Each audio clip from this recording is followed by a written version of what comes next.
gaining traction in the past years. It results to minimal blood loss, less visible wounds, and reduced overall pain. Compared to an open surgery, it also means a shorter hospital stay for patients. St. Luke's Medical Center has performed more than 800 robotic surgeries since the program began in 2011. Majority of them were gynecologic, mostly composed of robotic hysterectomies. Still, robotic surgery is also performed in other general procedures. Manka Asrani, a hypnotherapist by profession, who has been living in the Philippines for over a year, recently went through a robotic surgical procedure. She was diagnosed with severe myoma and an enlarged uterus. After consultations with Indian doctors back home, she decided to go through with the surgery. I was so nervous and scared as to what was going on inside me. Only reason was it's less invasive, number one.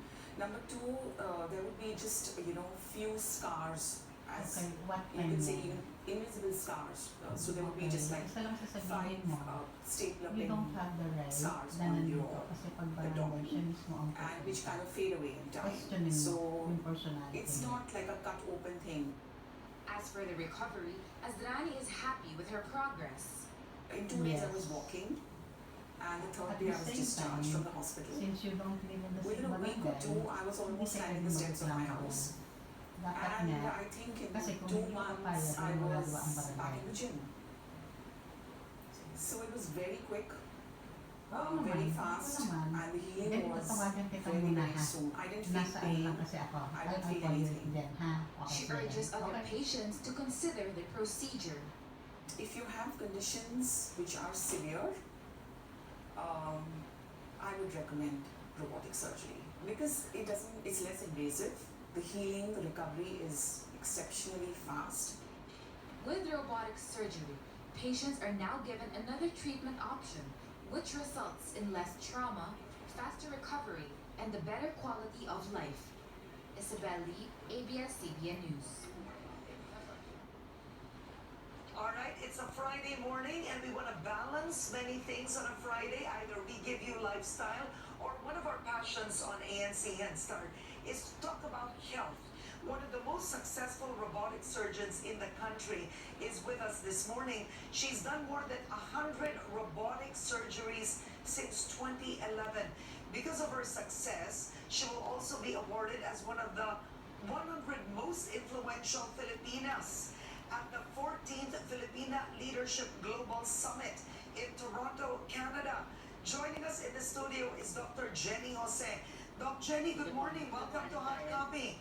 First of all, congratulations are in order. Thank you. All right, being one of the 100 most influential Filipina women, is that correct? Yes, that's congratulations to you. What is, when you talk about robotic surgery, explain it first. What do you literally mean? Okay. When you say robotic surgery, it is the most advanced cutting-edge technology in gynecologic surgery nowadays.